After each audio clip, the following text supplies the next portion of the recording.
জন্য ঘর থেকে বাহির হয়ে যায় 500 রাকাত নফল নামাজ পড়লে যেই সওয়াব, ওই রকম সওয়াব বান্দার আমল নামায় লিখে দেওয়া হয়। সুবহানাল্লাহর আওয়াজ খুব জোরে হয়েছে, খুশি হননি? আর যদি রাতের বেলায় যাই সওয়াব তো আরো বেশি হতে থাকে।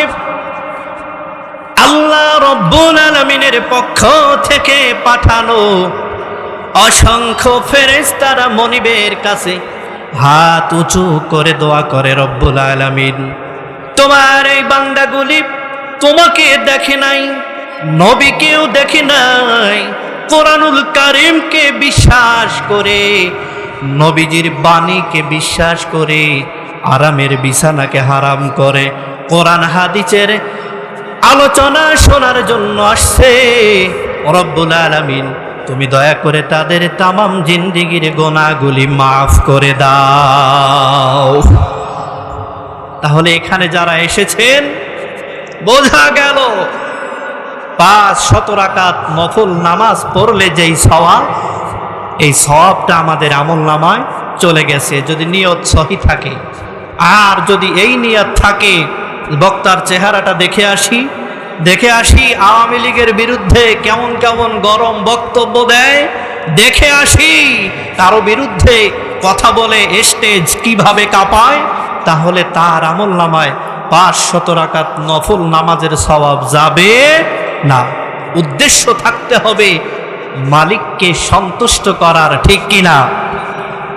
ফেরেশতারা যদি আল্লাহর কাছে দোয়া করে, মালিক তোমার ওই বান্দাদের গুনাহগুলি মাফ করে দাও, আল্লাহ ফেরেশতাদের দোয়া ফেরাবেন। তাহলে বোঝা গেল এখান থেকে সহি নিয়তে এসে বাসায় যদি ওই নিয়তের উপরে অটল থেকে ফিরতে পারি, আমরা নিষ্পাপ হয়ে বাসায় যাব ইনশাআল্লাহ। আমার ভাইয়েরা, আলোচনা হবে পিতা মাতা সম্পর্কে। তার আগে কিছু আলোচনা না করলেই নয়। মহান রব্বুল আলামিন আমাদেরকে পৃথিবীতে পাঠিয়েছেন, এত দয়া আর এত মায়া বান্দার উপরে আল্লাহ রব্বুল আলামিন করেছেন। যেই নিয়ামত মহান রবের কাছ থেকে আমরা পেয়েছি, এরকম নিয়ামত কোন পশু পাখি, কোন ভিন্ন ধর্মাবলম্বী মানুষ পায় নাই। ভাইয়েরা আমার, পৃথিবীর বুকে অসংখ্য মাখলুক আছে। আল্লাহ রব্বুল আলামিনের দয়া আমাদের উপরে কত বেশি, তার দয়ার কথা যদি স্মরণ করা যায়, সেজদায় পড়ে থাকলেও শুকরিয়ার আদায়ের শেষ হবে না। আল্লাহ রব্বুল আলামিন চাইলে আমাদেরকে পশু বানিয়ে পৃথিবীতে পাঠাতে পারতেন, ঠিক কিনা? মালিকের কত দয়া, বান্দার উপরে মালিকের কত দয়া, তিনি আমাদেরকে পশু বানিয়ে পৃথিবীতে পাঠান নাই। রব্বুল আলামিন আমাদেরকে মানুষ বানিয়ে দুনিয়ার জমিনে পাঠিয়েছেন, ঠিক কিনা?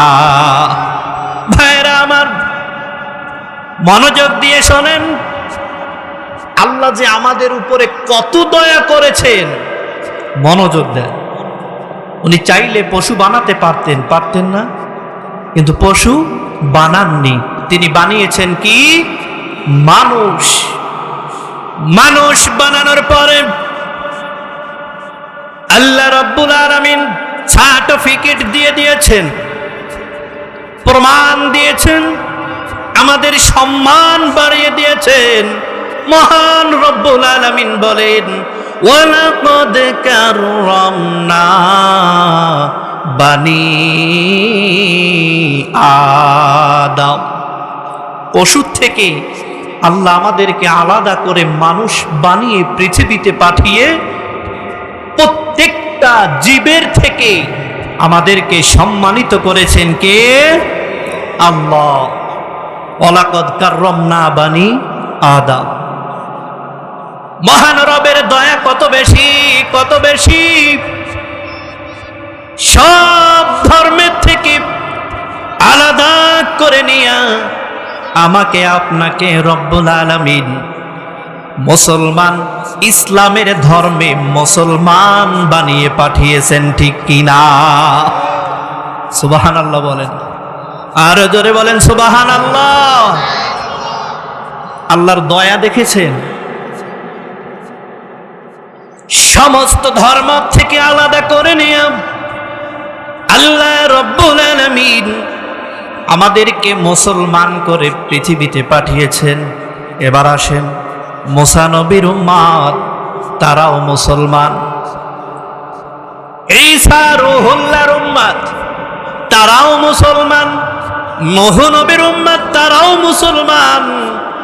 এভাবে যত পয়গম্বর আল্লাহর জমিনে আসছেন, প্রত্যেকটা পয়গম্বরের উম্মতরাই মুসলমান, ঠিক কিনা?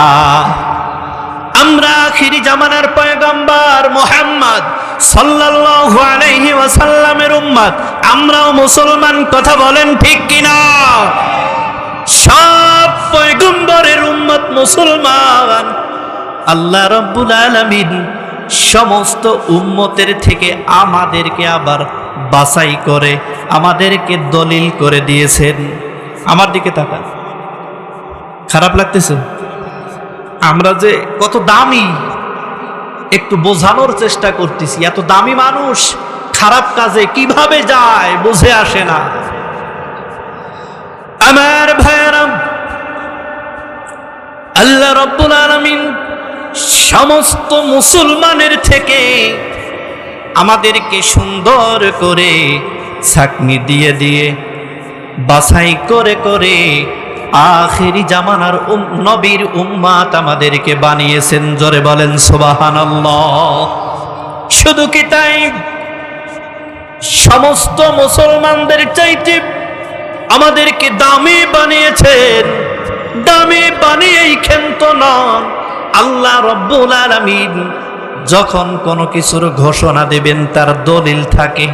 কোরআনুল কারীমের মধ্যে আল্লাহ রব্বুল আলামিন আমাদেরকে জানিয়ে দিচ্ছেন, বান্দারে আমি যে তোমাদেরকে এত সুন্দর করে করে বাছাই করে করে দুনিয়ার বুকে মুসলমান বানিয়ে পাঠিয়েছি, সমস্ত নবীর উম্মতের চাইতে তোমাদেরকে দামি বানিয়েছি। এর দলিল কি?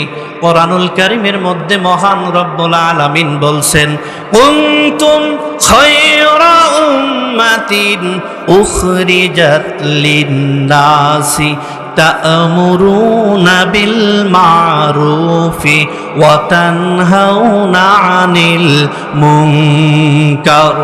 আল্লাহ রাব্বুল আলামিন বলেন, পৃথিবীর বুকে যত পয়গম্বরের উম্মত জমিনে আসছে, সব উম্মতের চাইতে উখরিজাত লিন-নাস দামি উম্মত বানিয়ে আমি মুহাম্মাদের উম্মতকে পাঠিয়েছি। খুশি হননি? তাহলে সুবহানাল্লাহর আওয়াজ এত সোলো কেন? আর একবার উঁচু আওয়াজে মহান রবকে সন্তুষ্ট করার জন্য একবার শুধু বলি সুবহানাল্লাহ। এভাবে আওয়াজ দিবে।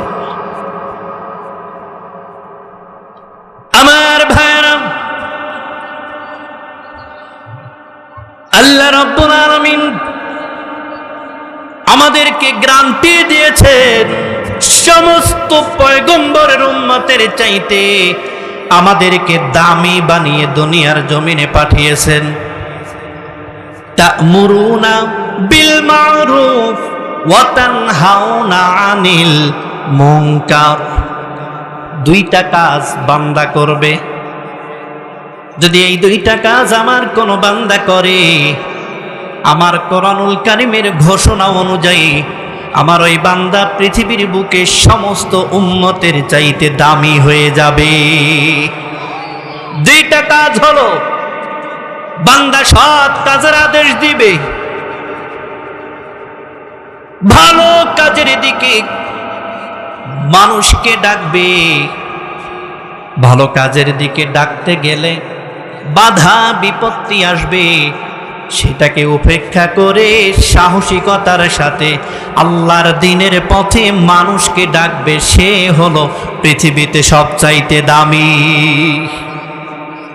আরেকটি হলো ওয়াতানহাউনা আনিল মুনকার, মানুষকে অসৎ কাজে বাধা দিবে, যেই বাধা কয়েকদিন আগের দেশ স্বাধীনের আগে যেই বাধা দেওয়া মুসলমানদের পক্ষে অসম্ভব ছিল, ঠিক কিনা? বাধা দেওয়া তো দূরের কথা, আপনি রাতের বেলা তাদের বিরুদ্ধে আপনার স্ত্রীর সাথে কি কথা বলেছেন, আপনার বেড়ার সাথে কান লাগিয়ে দিয়েও শুনেছে, ঠিক কিনা? ভাইরা আমার, তখনও কিন্তু এক শ্রেণীর ইমানদার ছিল, তারা নিজেকে শ্রেষ্ঠত্ব দাবি করতে গিয়া, আল্লাহর দ্বীন প্রতিষ্ঠিত করতে গিয়া কোনো বাধা কোনো বিপত্তি মানে নাই। জুলুম নির্যাতন যা কিছু আসুক না কেন, নিজের জীবনকে বাজি রেখে নিজের জীবনকে বিলিয়ে দিয়ে আল্লাহর দ্বীন প্রতিষ্ঠার জন্য কাজ করে গেছে, ঠিক কিনা? ভাইরা আমার, এবার আসেন, আল্লাহ রাব্বুল আলামিন আমাদের উপরে যে দয়া করেছেন, মানুষ বানিয়েছেন, পশু বানায় নাই। মানুষের ভিতরে বিভিন্ন শ্রেণী আছে, সব শ্রেণীর থেকে আলাদা করে মুসলমান বানিয়েছেন। মুসলমান বানানোর পরে সমস্ত মুসলমান উম্মতের কাছ থেকে আলাদা করে নিয়া শেষ নবীর পয়গম্বর, শেষ নবী মুহাম্মদ সাল্লাল্লাহু আলাইহি ওয়াসাল্লামের দামি উম্মাত বানিয়ে আমাদেরকে পাঠিয়েছেন। কথা বলেন ঠিক কিনা? এবার আসেন, এই দামি উম্মাত, এই উম্মত যদি পশুর মতো আচরণ উম্মতের ভিতরে হয়, উম্মত তো নষ্ট হয়ে যাবে। ভালো জিনিসের গন্ধ বেশি। ভালো জিনিস আপনি ভাত 3 দিন একটা ভাণ্ডের মধ্যে রাখবেন, পাত্রের মধ্যে রাখবেন, ভাত পচলে যে গন্ধ হয় না, আর একটা পাত্রে পোলাও রেখে দেখিয়ে, পোলাও পচলে কেমন গন্ধ হয়, ভাতের থেকে পোলাও দামি, ঠিক কিনা? এটা বাস অ্যাক্সিডেন্ট হলে 2-4-10 জন যদি মৃত্যুবরণ করে, বাকি লোকগুলি আহত হলেও কিন্তু বেঁচে থাকে, ঠিক কিনা? বাসের চেয়েও প্লেন দামি। একটা প্লেন যদি দুর্ঘটনা ঘটে, একজনও বাঁচে, তাহলে যে জিনিস যত দামি, সেই জিনিস নষ্ট হলে তত ভয়ঙ্কর হয়, ঠিক কিনা? তাহলে মানুষকে আল্লাহ দামি বানিয়েছেন। এই দামি মানুষগুলি নোংরা জায়গায় যাবে, নষ্ট হয়ে যাবে। এই দামি মানুষগুলি সুদের উপরে টাকা খাবে। এই দামি মানুষগুলি অশ্লীলতা বেহায়াপনায় ধেয়ে যাবে। এই দামি মানুষগুলি মুখ দিয়ে খারাপ ভাষা বের করবে। এই দামি মানুষগুলি বাবা মায়ের সাথে খারাপ আচরণ করবে। এই জন্য আল্লাহ রাব্বুল আলামিন আমাদের ভিতরে 3টা গুণ দিয়েছেন, আর পশুর ভিতরে দিয়েছেন 2টা। আল্লাহর দয়া সম্পর্কে বলতেছি, উনি যে দয়া আমাদের জন্য করেছেন, তার দয়ার দিকে তাকালেই তো সেজদায় পড়ে থাকতে মনে চাবে, কিন্তু সেজদা দেওয়া মানুষ খুঁজে পাওয়া যায় না। আমার ভাইরা, আল্লাহ রাব্বুল আলামিন পশুকেও পৃথিবীর বুকে পাঠিয়েছেন, মানুষকেও তার জমিনে পাঠিয়েছেন। এবার পশু আর মানুষ যেন এক না হয়, এই জন্য আল্লাহ রাব্বুল আলামিন পশুর ভিতরে গুণ দিয়েছেন কয়টা? আর মানুষের ভিতরে গুণ দিয়েছেন 3টা। কয়টা? আলোচনা ভালো করে শুনে আর একজনকে যেন বলতে পারেন, এই উদ্দেশ্যে শুনে। ভাইরা আমার, কুওয়াতুশ শাহওয়ী, পশুর ভিতরে যেই 2টা গুণ আল্লাহ রাব্বুল আলামিন দিয়েছেন, এই 2টা গুণের প্রথম নম্বর গুণ হলো কুওয়াতুশ শাহওয়ী। এটা হলো লোভ। পশুর ভিতরে লোভ আছে না নাই? এটা বিড়াল। আপনি যত যত্ন করে এই শুটকি রাখেন না কেন, মাছ রাখেন না কেন, বিড়ালের লোভ সেখানে যায় কি যায় না? বিড়াল তার খাবারের মধ্যে লোভ দিয়েছে। এটা হলো কুওয়াতুশ শাহওয়ী। আল্লাহ পশুর ভিতরে লোভ দিয়েছেন। বিড়াল লোভ করছে, কিন্তু তার খাবারটা উপরে কেমনে নিবে, কেমনে নিবে? এরপরে আল্লাহ রব্বুল আলামিন ওই পশুর ভিতরে আর একটা গুণ দিয়েছেন। সেই গুণটা হলো কুওয়াতুল গদবি, রাগ। এবার বিড়াল রাগ করে এক লাফ দিয়ে তার লক্ষ্যে পৌঁছে খাবারটা সেখান থেকে ছিনিয়ে নিয়ে খায়। কথা বলেন ঠিক কিনা? তাহলে কুওয়াতুশ শাহওয়ী আর কুওয়াতুল গদবি, এই দুইটা জিনিস কার ভিতরে আছে? পশুর ভিতরে, অর্থাৎ লোভ আর রাগ। লোভ আর রাগ। আপনি একটা রুটি ঢিল মারেন, একটু আগে 2-4টা কুকুর দেখবেন একজনের গায়ের উপরে মাথা দিয়ে আর একজন ঘুমিয়েছিল। রুটিটা ঢিল মারার সাথে সাথেই ওরা কামড়া কামড়ি শুরু করে, ঠিক কিনা? তাহলে আছে না নাই? পশুর ভিতরের দ্বিতীয় নম্বর গুণ হলো কুওয়াতুল গদবি, রাগ। এই রাগ প্রত্যেকটা পশুর ভিতরে আছে না নাই? এবার আসেন মানুষ। পৃথিবীর বুকে আল্লাহর অসংখ্য সৃষ্টি আছে। পশু এবং মানুষের মধ্যে বোঝাচ্ছিলাম, পশুর ভিতরে গুণ আছে 2টা। আল্লাহ রব্বুল আলামিন মানুষের ভিতরে গুণ দিয়েছেন 3টা। একটা গুণ বেশি দেওয়ার পিছনে কারণ আছে, সেটাও বলবো ইনশাআল্লাহ। মানুষের ভিতরে কুওয়াতুশ শাহওয়ী, লোভ আছে না নাই? এত লোভ মানুষের ভিতরে আছে যেটা পশুর ভিতরেও নাই, ঠিক কিনা? এত বেশি লোভ, যে লোভ সামলাতে না পেরে খাটের নিচে সয়াবিন তেলের বোতলটাও পর্যন্ত পাওয়া যায়, ঠিক কিনা? এত লোভ। ফ্রিজের ভিতরে ফ্রিজের কানেকশনটা অফ করে দিয়ে ফ্রিজের ভিতরে শুধু টাকা আর টাকা। এমন লোভ আমাদের। আল্লাহ রাব্বুল আলামিন মানুষের ভিতরে লোভ দিয়েছেন কুওয়াতুশ শাহওয়ী। আমাদের ভিতরে এত বেশি লোভ। বাবা বৃদ্ধা হয়ে গেছেন, ছোট ভাই দেশের বাহিরে থাকে, বোনগুলি তার স্বামীর বাড়িতে থাকে।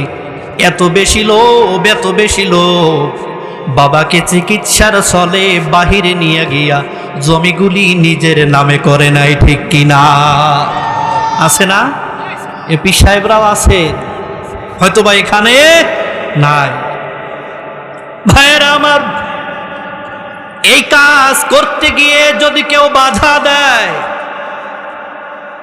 তার ভিতরে পশুর ভিতরে যেই কুওয়াতুল গদবি নামক গুণ আল্লাহ দিয়েছেন, সেই গুণটাও মানুষের ভিতরে আছে।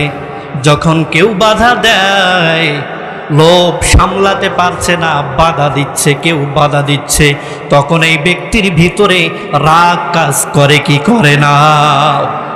আমি ক্ষমতার আসনে বসবো, কেউ আমাকে বাধা দিচ্ছে, আমার রাগ ওঠে কি ওঠে না?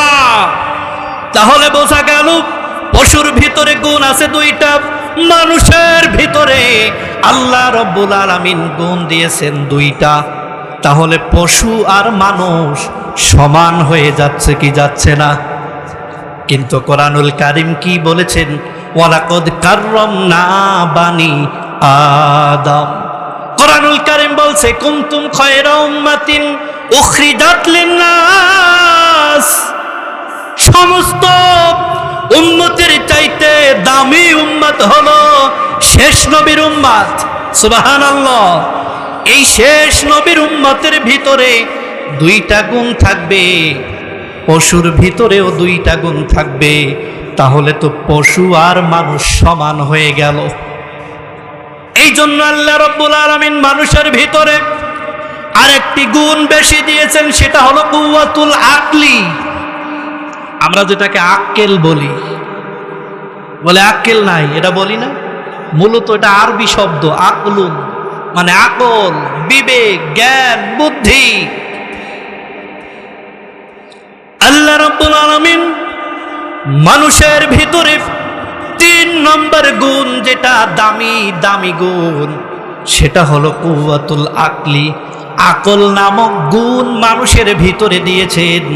একটা মানুষ যখন অন্যায় করতে যায়, একটা মুমিন যখন একটা পাপের কাজ করে ফেলে, তখন ওই মুমিন লোভে পড়ে করে।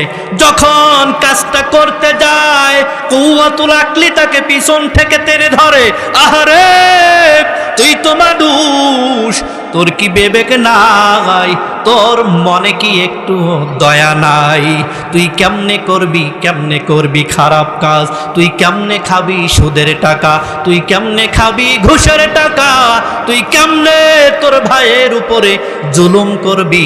এই বলে কুওয়াতুল আকলি মানুষকে ডাকতে থাকে, যার কারণে মানুষ আর খারাপ কাজে যায় না, ঠিক কিনা? কিন্তু যারা খারাপ কাজ করে, এরা আবার কারা?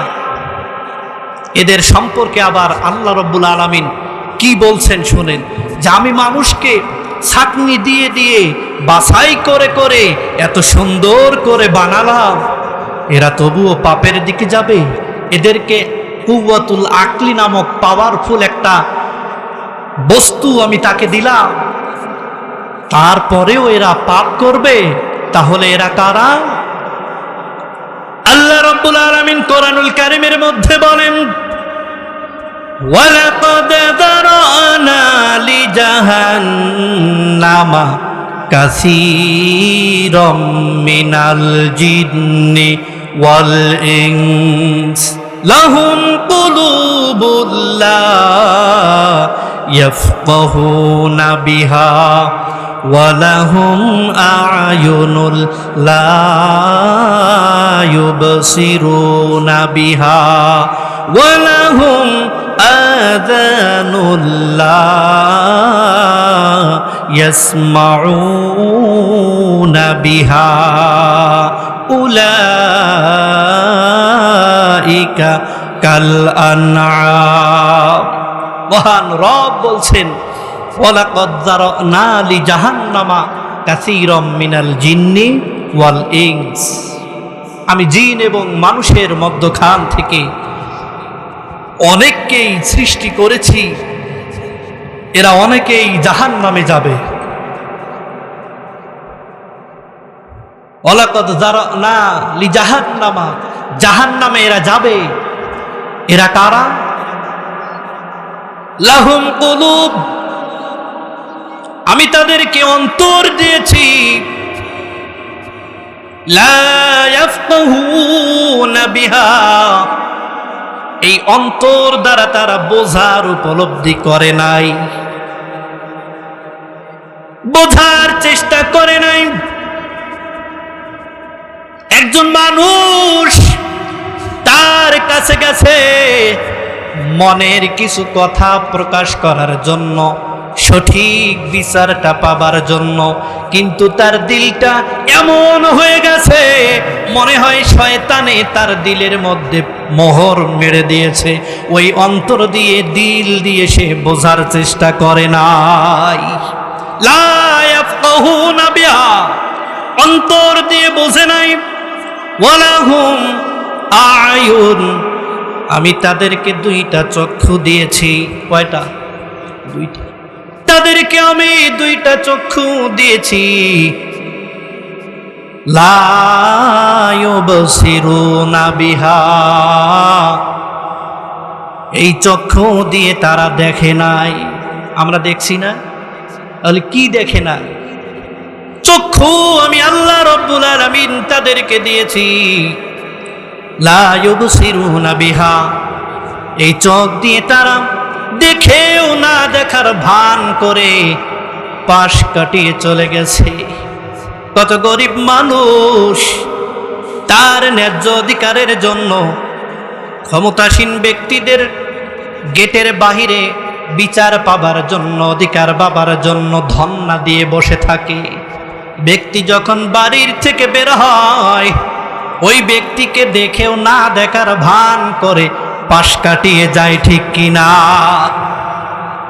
ভুল বললাম? তাহলে দুই একজন বললেন ঠিক। কারণ কি? নাকি এরকম ব্যক্তি এই এলাকায় নাই?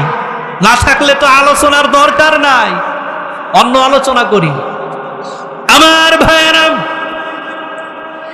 একজন ভিক্ষুক আপনার কাছে কিছু চাওয়ার জন্য আসছে।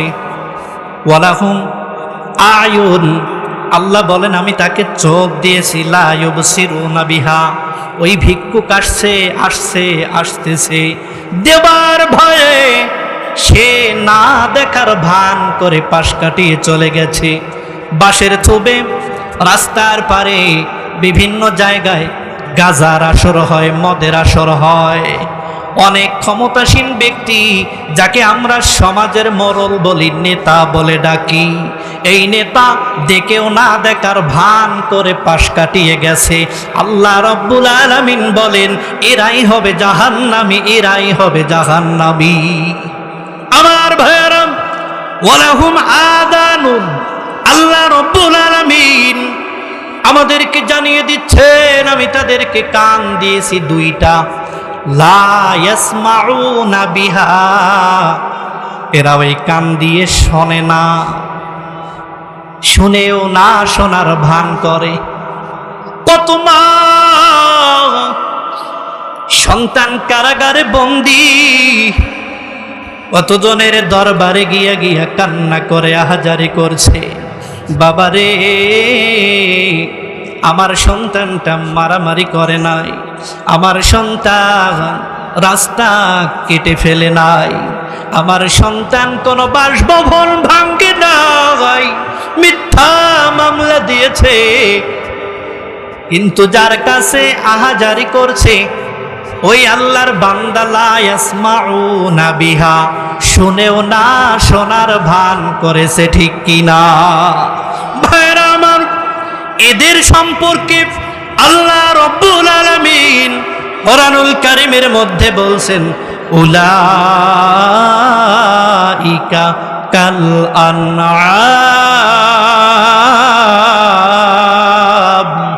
আল্লাহু আকবার।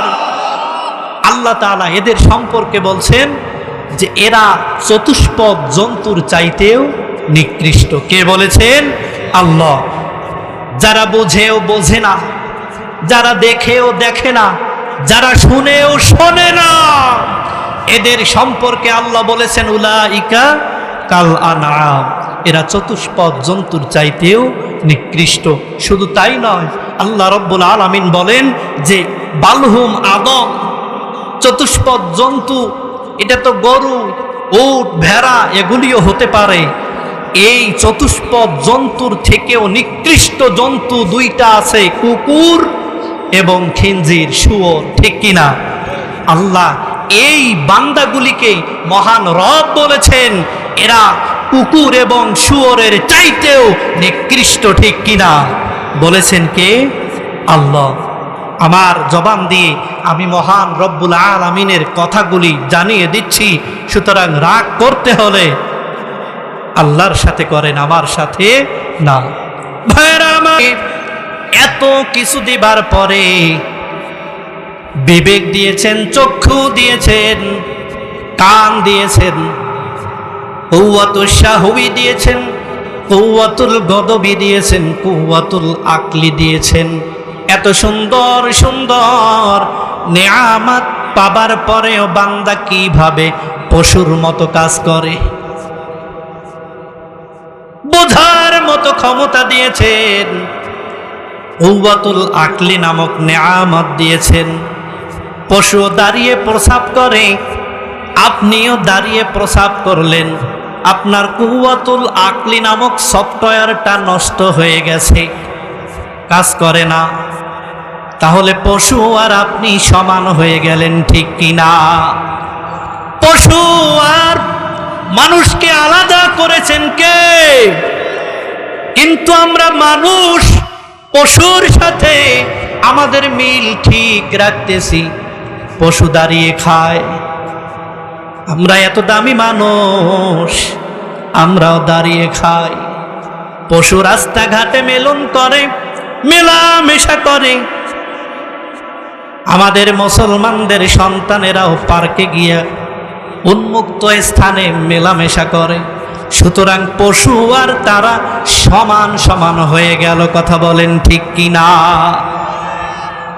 আমরা একটু কষ্ট হলেও মনোযোগের সাথে প্রধান অতিথি আমাদের সামনে তার জবান থেকে মূল্যবান কথা বলবেন। আজকে এই মানুষগুলি আছে বিধায় আমরা এই প্রোগ্রাম, এত দামি দামি নিয়ামত আমার আপনার ভিতরে দেবার পরেও কেমনে অমানুষের মতো আমাদের দ্বারা কাজগুলি হয়ে যায়। কুওয়াতুল শাহওয়ি, কুওয়াতুল গদবি, কুওয়াতুল আকলি, এই নিয়ামতগুলি থেকে থাকার পরে মানুষ আর পশু আলাদা হয়ে গেছে। কিন্তু আমরা এমন পশুর মতো আমরা হয়ে গেছি। পশু যেমন তার সন্তান একটু বড় হবার পরে ভুলে যায়, আমরা সন্তানরা মা বাবার থেকে আদর ভালোবাসা নিয়ে একটু বড় হবার পরে আমরাও আলাদা হয়ে যাই। মা পাশের বিছানায় পরে কাতরায়, আর আমি সন্তান আমার বউ বাচ্চা নিয়ে আনন্দে থাকি। ঠিক কিনা? আছে না? আছে ভাইরা আমার। তাহলে আমার আপনার কুওয়াতুল আকলি গেল কোথায়? আপনার আকল কি আপনাকে বলে না মায়ের সেবা করতে হবে, বাবার সেবা করতে হবে? ও মুসলমান, এই জন্যই তো আমাদের পরিবারে শান্তি নাই। যত কামাই রুজি করি না কেন, খবর নিয়ে দেখা যায় রাতের বেলা ঘুম হয় না, পরিবারে শান্তি নাই। মা থাকে খড়ের ঘরের নিচে, আর সন্তান থাকে দালান বাড়িতে। ঠিক কিনা ভাইরা আমার? আল্লাহ রাব্বুল আলামিন এত নিয়ামত দিয়েছেন, দিবার পরে মানুষকে হুকুম করেছে, বান্দারে ওয়াবুদুল্লাহ ওয়ালা তুশরিকু বিহি শাইআন ওয়া বিল ওয়ালিদাইনি ইহসানা। মহান রব্বুল আলামিন বলেন, আমার ইবাদত করবা, আমার সাথে কাউকে শরীক করবা না। ওয়া বিল ওয়ালিদাইনি ইহসানা, আর তোমাদের মা বাবার সাথে সদাচরণ করবা। ওয়া ক্বাদা রাব্বুকা আল্লা তা'বুদু ইল্লা ইয়াহু ওয়া বিল ওয়ালিদাইনি ইহসানা। আমি আল্লাহ রাব্বুল আলামিন আমার ইবাদতকে যেমন রূপে ফরজ করে দিয়েছি, পিতামাতার খেদমতটা ঠিক ওই রকম মর্যাদা দান করেছি।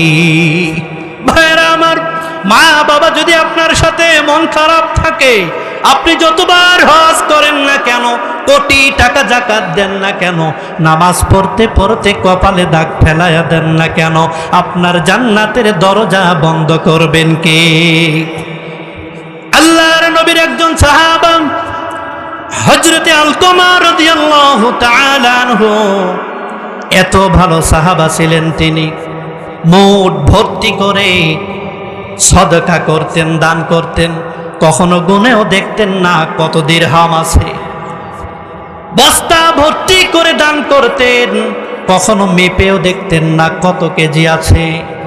আল্লাহর নবীর সাহাবা হযরত আলকমা রাদিয়াল্লাহু তাআলা আনহু মৃত্যু শয্যায় সজ্জিত, বিবি রাস্তায় দাঁড়িয়ে আছেন, কে যায় মুহাম্মাদের দরবারে খবর পৌঁছানোর জন্য। অনেকক্ষণ থাকার পরে নবীজির একজন সাহাবা ওই পথ দিয়ে যাচ্ছেন।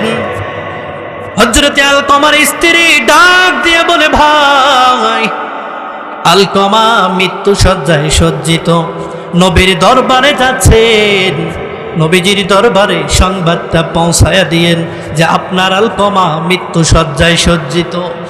নবীজির কাছে খবর চলে গেল। আমার নবীজি চারজন সাহাবা হযরতে বিলাল রাদিয়াল্লাহু তাআলা আনহু সহ চারজন সাহাবাকে পাঠিয়ে দিলেন, যাও যাও জলদি করে যাও, দেখে আসো আমার আলকমার কি অবস্থা। চারজন চলে গেলেন হযরতে আলকমার বাড়িতে। সব রকম কথা তিনি বলছেন, উত্তর দিচ্ছেন, কিন্তু যখনই বলা হয় কালেমাটা পড়ে নাও রে ভাই, কালেমাটা পড়ে নাও, তখন হযরত আলকমার জবান দিয়ে কালেমা বের হয় না। হযরত বিলাল রাদিয়াল্লাহু তাআলা আনহু নবীজির দরবারে গেলেন, ওগো নবী, আপনার আলকমা সব কথা বলতে পারে গো, যখনই বলি কালেমা পড়ো জবানটা বন্ধ হয়ে যায়, কালেমা পড়তে পারে না। নবীজি বুঝতে পারলেন আমার আলকমা তো বড় ভালো মানুষ, সমস্যা থাকলে শুধু এক জায়গায় থাকতে পারে, সেই জায়গাটা হলো বাবা মা। হযরতে বেলালকে ডাক দিয়ে বলে, বেলাল, আলকমার মা বাবা বেঁচে আছেন কিনা? বলেন, ইয়া রাসূলুল্লাহ, ইয়া হাবিবাল্লাহ, আলকমার বাবা বিদায় নিয়ে চলে গেছেন, কিন্তু আলকমার মা এখনো বেঁচে আছেন। নবীজি বলেন, বেলাল জলদি করে যাও, আলকমার মাকে গিয়া বলো নবী মুহাম্মদ তাকে সালাম জানিয়েছেন আর বলেছেন আপনি যদি সুস্থ থাকেন তো নবীজির দরবারে আসেন, যদি অসুস্থ থাকেন গো তাহলে আমি নবী নিজেই হযরতে আলকমার মায়ের কাছে যাব। নেতা দেখে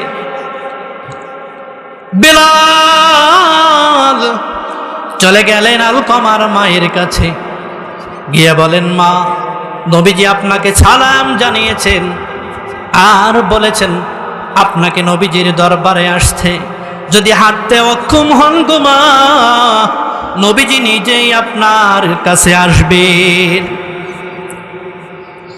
বৃদ্ধা মা বিলাল রাদিয়াল্লাহু তাআলা আনহুর কথা শুনে লাফ দিয়ে উঠে বলে, বেলাল,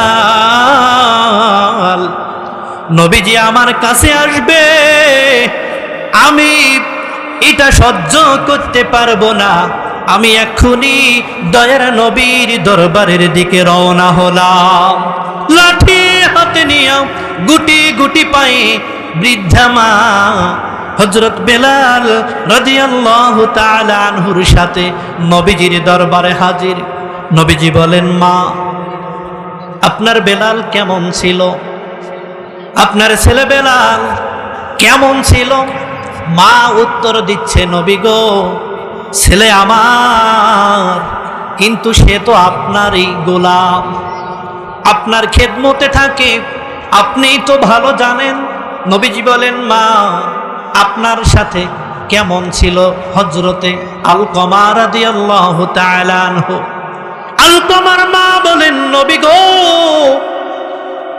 আমার আলকমা এত ভালো মানুষ, মুঠ ভর্তি করে দান করে, গুনেও দেখে না, মেপেও দেখে না কত কেজি আছে, কত দিরহাম আছে।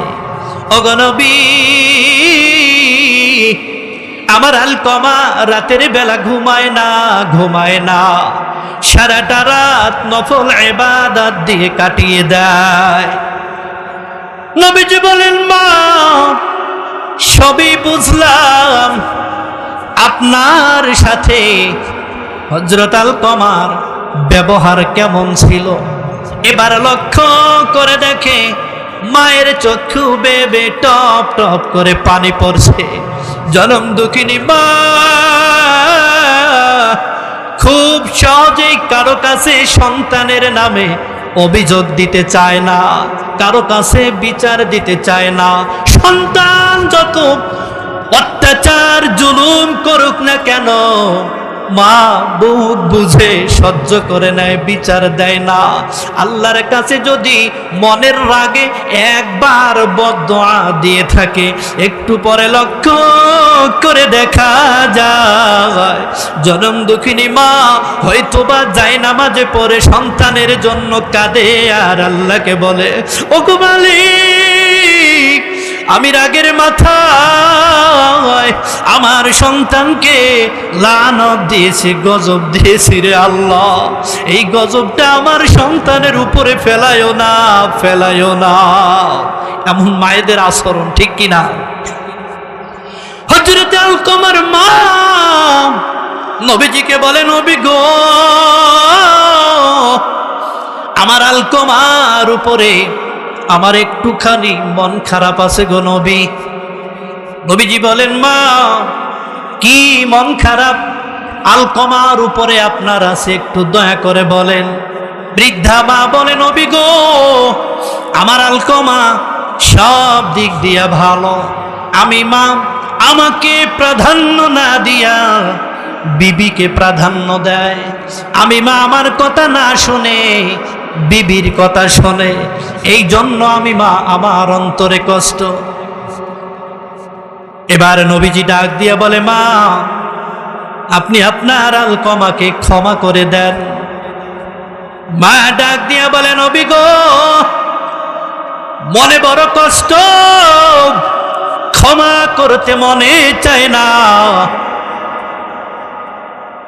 এবার নবীজি বলেন, মা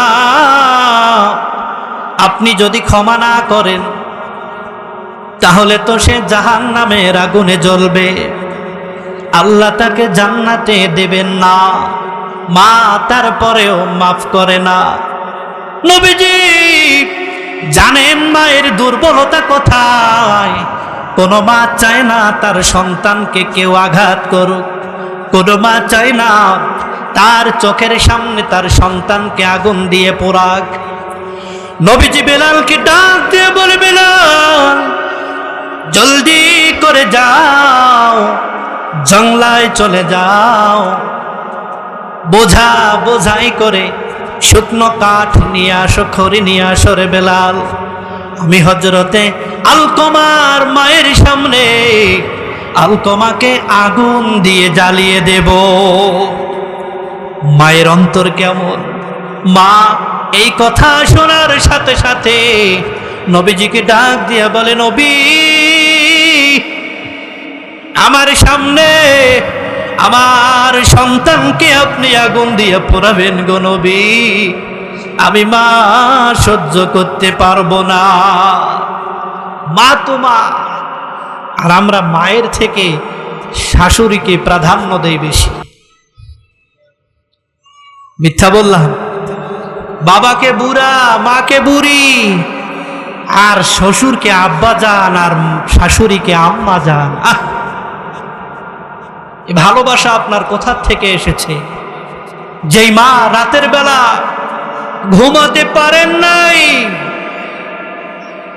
যেই মা সারাটা দিন কাজ করার পরে আল্লাহ রাব্বুল আলামিন ওই মায়ের আমলনামায় 10 মাস রোজা রাখার সওয়াব দান করে। আর রাতের বেলায় ঘুমাতে পারেন নাই, নবীজি বলেন 10টা মাস পর্যন্ত সারাটা রাত জেগে নফল ইবাদত করলে যেই রকম সওয়াব হয়, ওই রকম সওয়াব আল্লাহ রাব্বুল আলামিন গর্ভধারিণী মায়ের আমলনামায় লিখে দেয়। ভাইরা আমার, হযরতে আলকমার মা নবীজিকে ডাক দিয়া বলে, নবী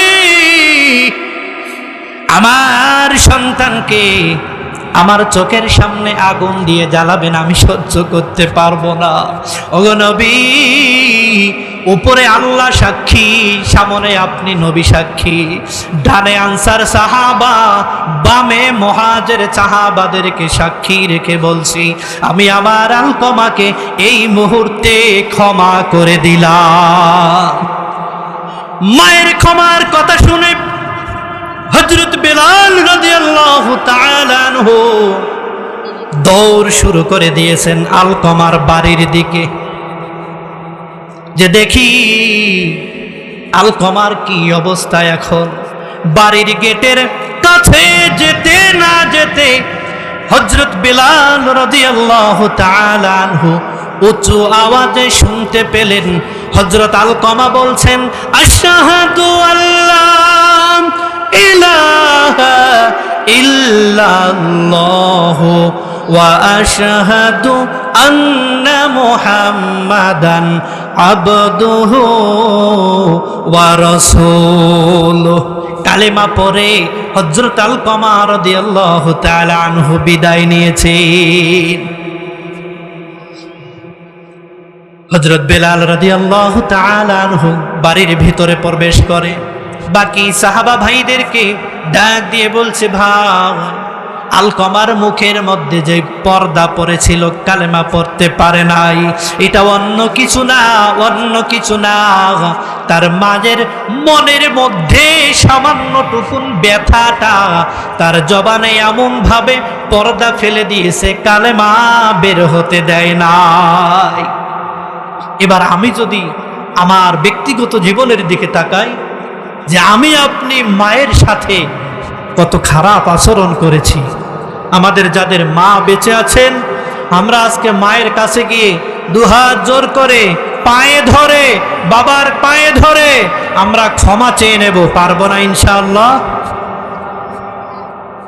আমরা প্রত্যেকেই ক্ষমা চেয়ে নিয়ে আমরা আমাদের জান্নাত লাভ করব ইনশাআল্লাহ। কিন্তু আমাদের ক্ষমা চাইতেও লজ্জা, মাকে বাবাকে সালাম দেব সেখানেও লজ্জা। যদি মা মনে কষ্ট নিয়ে মারা যান, আপনার জান্নাত শেষ, জান্নাত শেষ। তাহলে মা বাবার মনে যারা কষ্ট দিয়েছি, আমরা আমাদের পিতামাতার সাথে কিভাবে আবার ঠিক হওয়া যায়, আমরা সেই চেষ্টা করব ইনশাআল্লাহ। মা বাবার সাথে খারাপ আচরণ করলে জাহান্নাম, এতে কোনো সন্দেহ নাই। হযরত আলকমা রাদিয়াল্লাহু তাআলা আনহুর চাইতে আমরা বড় না, তার মতো ইবাদত আমরা করি নাই, তার মতো দান সদকা আমরা করি নাই। তিনি এত মহান একজন সাহাবা হবার পরেও তার অবস্থা যদি এই হয়, আমাদের অবস্থা কি হবে? ভাইয়েরা আমার, মা বাবার সাথে খারাপ আচরণ হলে জান্নাত হারাম হয়ে যাবে। আর যদি মা বাবার সাথে ভালো আচরণ হয়, আমার মা যদি বাবা যদি আমার উপরে সন্তুষ্ট থাকে, তাহলে আমার জান্নাত কেউ আটকাতে পারবে না, কেউ আটকাতে পারবে না। মায়ের দোয়া, বাবার দোয়াতেই একটা সন্তান ছোট থেকে বড় হয়। আবার পিতামাতার বদদোয়াতে একটা সন্তান ধনীর থেকে গরিব হয়। সাভারে ডক্টর এনাম মেডিকেল, আমরা নাম শুনি নাই? রানা প্লাজা ধ্বংসের পরে এনাম মেডিকেলের নাম বাংলাদেশের সবাই জানে কি জানে না? এই এনাম সাহেব বিয়ে করেছেন 4টা। এখন পর্যন্ত তার বিবি তার মায়ের সেবা করার সুযোগ পায় না। তিনি নিজেই মায়ের সেবা করেন। তিনি নিজেই বলেছেন যে আমি আজকে এত বড় হওয়ার পিছনে আমার মায়ের দোয়া সবার আগে। পাকিজা কোম্পানি, আমরা প্রত্যেকেই পাকিজা শাড়ি, পাকিজা কাপড় ক্রয় করি কি করি না? পাকিজা কোম্পানির মালিক যিনি, তার মা ঢাকা শহরের মধ্যে মানুষ গরু বেঁধে রাখত, বেঁধে রাখা গরুর গোবর কুড়িয়ে কুড়িয়ে শুকিয়ে সেটা বিক্রি করত। আজকে তিনি এই পর্যায়ে যাওয়ার পিছনে তার মুখের ভাষ্য যে আমার মায়ের দোয়া আমাকে এই পর্যন্ত নিয়ে এসেছেন। আল্লাহু আকবার। এই জন্য যাদের মা আছে, বাবা আছে, আমরা তাদের কাছ থেকে দোয়া নেব, পারবো তো ইনশাআল্লাহ? ভাইয়েরা আমার, মা যদি সন্তানের জন্য মালিকের কাছে একবার চোখের পানি ছেড়ে দিয়া আল্লাহর কাছে কাঁদে, শুধু একটা বার যদি আল্লাহর কাছে অন্তর থেকে দোয়া করে, আল্লাহ রব্বুল আলামিন সেই দোয়া ফেরায় না। মুসা পয়গম্বর আল্লাহ রব্বুল আলামিনকে বলে, মালিক আমি তো জামানার পয়গম্বর, আমাকে তো জান্নাত দিবা, ও আল্লাহ আমাকে জান্নাত দিবা, আমার জান্নাতের সঙ্গী কে থাকবে? আমার জান্নাতের সঙ্গী কে থাকবে? আল্লাহ রব্বুল আলামিন বলেন, ও মুসা তোমার জান্নাতের সঙ্গী হবে একজন কসাই, তোমার জান্নাতের সঙ্গী হবে একজন কসাই। সবাই অমনোযোগী, বা এদিকে তাকান, আসুক মেহমান আসুক, আমরা সবার কথা শুনব। আল্লাহ রাব্বুল আলামিন মুসা পয়গম্বরকে বলেন, তোমার জান্নাতের সঙ্গী হবে একজন কসাই। মুসা পয়গম্বর বলেন, মালিক এত মানুষ থাকতে আমার সঙ্গী হবে একজন কসাই, কারণটা কি জানতে চাই। তার বাড়ি কোথায়? আল্লাহ রব্বুল আলামিন জানিয়ে দিলেন। রওনা হয়ে গেলেন কসাইর বাড়ির দিকে। বাড়ি পেয়ে গেলেন, বাড়ির ভিতরে প্রবেশ করে দেখেন একজন বৃদ্ধা মা দোলনায় দোল খাচ্ছেন। সালাম দিলেন বৃদ্ধা মাকে, সালাম দিয়ে বললেন, মা কসাই আপনার কে হয়? মা বললেন, কসাই আমার ছেলে।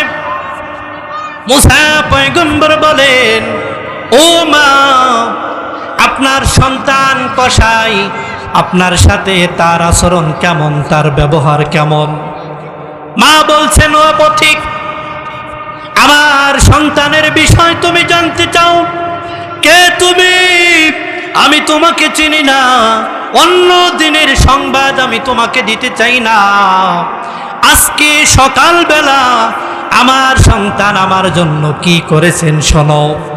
সন্তান আমার সকালবেলা আমাকে ঘুম থেকে তুলে নিজ হাতে আমার প্রসাব পায়খানা পরিষ্কার করে দিয়া, আমি মা আমাকে নরম নরম খাবার আমার জন্য তৈরি করে, আমি মা আমাকে খাইয়ে দিয়ে, আমাকে দোল দিয়ে বাড়ির থেকে বের হয়ে গেছে।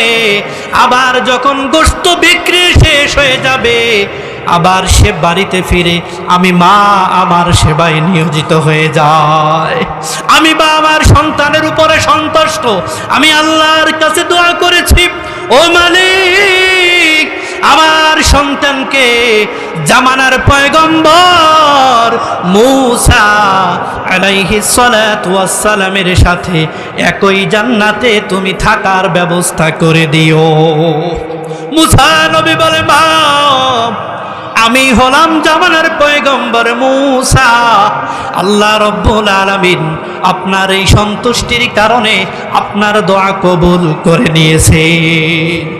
সম্মানিত হাজিরিন, এই জন্য দেখেন মা যদি দোয়া করে আপনার কি লাগবে, আপনি মায়ের কাছে গিয়ে আবদার করেন, মা মালিকের কাছে বলবে, মালিক আপনাকে দিয়ে দেবে, এতে কোনো সন্দেহ নাই।